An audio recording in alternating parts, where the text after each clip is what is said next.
Sunbathing wasn't a thing until the early 90s of the past century. It was in 1923 that Coco Chanel introduced the trend of tanning, perhaps even by accident.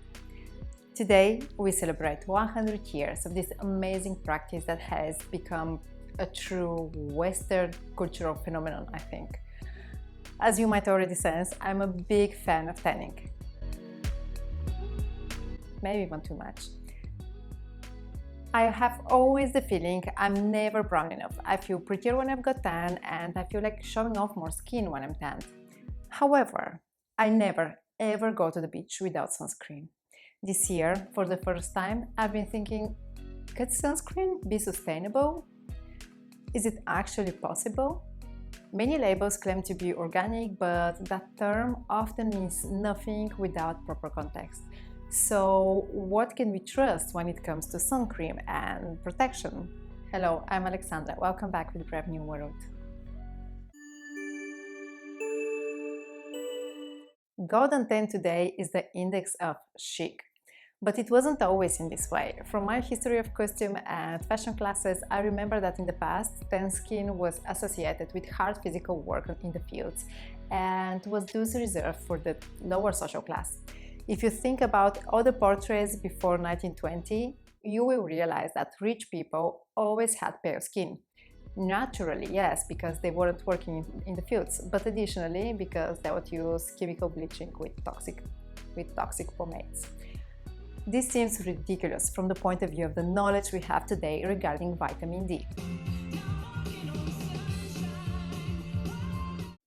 Known as the sunshine vitamin, I don't think we would have made it on Earth in the last 500 million years if it weren't for vitamin D.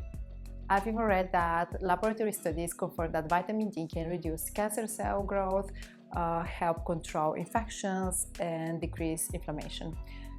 So a golden tan is not only chic but also healthy. But the sun is not perfect. Only 43% of the light it sends us is visible, 53% is infrared, and 4% is ultraviolet. UV light has a high frequency and short waves, which means it can damage our cells and DNA. Ultraviolet light is divided into three groups: UVA, UVB, and UVC. UVC is almost entirely absorbed by Earth's atmosphere. UVB can be completely or almost completely blocked by sun protectors. Also, thanks to the melanin in our bodies, our skin serves as a natural protector too, because when UVB hits the outer layer of skin, we produce more melanin. And that's why we tan, as a result of this protective mechanism. UVA, however, goes through skin. When it's strong, there are a higher number of infiltrations that could cause DNA damage. And until last year, I was buying conventional sunscreens. You know, those you find in the supermarket. The truth is, I would rarely get burned and would always end up somewhere with the famous golden tan. But every time I applied sunscreen during the day, I would feel very hot, which is understandable, I thought, considering I was exposed to the sun. The strange thing, however, was that even by night, I would still feel like my skin was boiling. Has this ever happened to you, by the way? Let me know in the comments. If it has, this is why.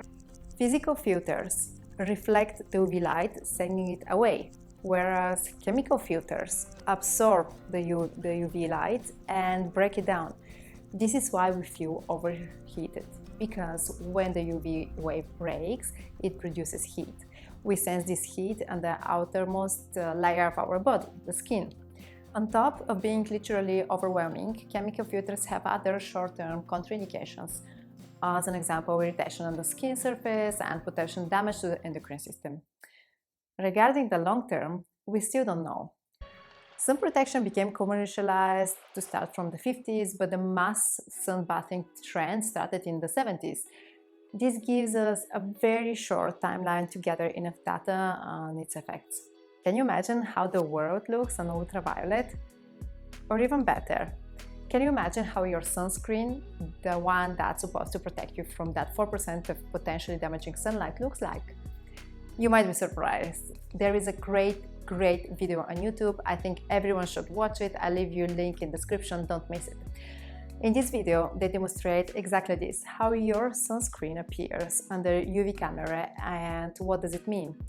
Essentially, things that appear lighter to the naked eye should look also lighter color with UV camera, because lighter surface reflect the UV light. Reflection means skin do not absorb ultraviolet. On the other hand, anything that absorbs UV light appears darker. In the video I'm recommending, it's shown on the UV camera that most commercial sunscreens result black, indicating that they absorb the radiation. Meanwhile, mineral-based protective factors reflect the same radiation and appear transparent on the UV camera. All my life I have been using 30 SPF or SPF 30, however you want to call it. I wanted to have a good protection, but after 30 SPF there was directly SPF 50 and it always looked to me like a thick paste, often even in greenish nuance. And I don't know, somehow I didn't felt it right for me. So I prefer to apply 5 times a day SPF 30 rather than twice a day SPF 50. Later on, I was genuinely surprised to discover there is a tiny, barely perceptible difference between 30 and 50 SPF. Moreover, everything above 50 showed no difference at all. Again, watch the video in my description. But then why can you find products with SPF 100? It's due to the market and consumerism mindset, as well as misleading information that lead us to buy more, driven by our emotions.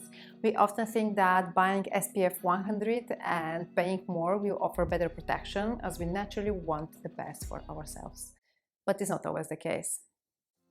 Chemical filter sunscreens contain benzophenols like oxybenzone and oxynoctine, which are dreadful for the marine reef. And there are no two opinions on this matter. It has been calculated that every year impressive quantities of sunscreen are poured into the sea, 6,000 tons in tropical coral reef areas and 14,000 tons more on the coasts. In Hawaii, sunscreens with these ingredients has been banned. Palau, a small island in the Pacific, also banned the sale and use of sunscreens containing certain harmful ingredients. But which sunscreen to buy? Yes, sustainable, but what does that mean? And isn't there a lot of speculation around it? And how can we understand which ingredients in sunscreen are actually good for the planet and for us? Trust me, I've done a lot of research between reading articles, browsing, having in-person conversations with physics and chemistry professors, studying back labels of sunscreen, and I can just say, it's not easy. I'm not going to dive into technical terminology as ethylhexyltriazone or methylene bisbenzol or something, but based on my research, I can suggest getting a natural mineral SPF factor. It seems that the best ones are the non-nano zinc based sunscreens. The key is non-nano zinc, otherwise they're equally not good. Surely, safe sunscreen is one that does not contain parabens, silicones, and petrolatoms. Inside the ingredients, a good sunscreen packaging must be metal box or alternatively recyclable and made by recycled plastics. Also, look for one or more of the following certifications: Reef Friendly, Protect Life and Sea, Nordic Swan, B Corp. And this last one, I have an entire video, I will leave the link down in the description if you want to check. The sunscreen I've been using this summer is Biotherme. I bought it in a rush before going on the holidays and I'm really happy with it. In a rush, but after all the research, of course, I've done. I never experienced that heated feeling I had before, and I believe it's a good quality to price solution, especially if you're on a budget. So this one is the one I have, and here is the Nordic Swan Eco-Label certificate. Aside of Biotherme, the zinc-based sunscreens I plan to try are Badger Balm, All Good, Fukaeri, Raw Elements, Alba Botanica and Kula. As usual, links to all of them in the description, but they are a little bit higher price range. If having a tan is an indication of your wealth status because it means you can travel to exotic places and get tanned, think about your skin, take care of it and apply only natural substances. Also, consider the exotic holidays you just had. The water wouldn't have been the same if the marine environment didn't exist to filter it. So be generous to nature and use only products that are safe for the reef. Thank you for building together a brave new world.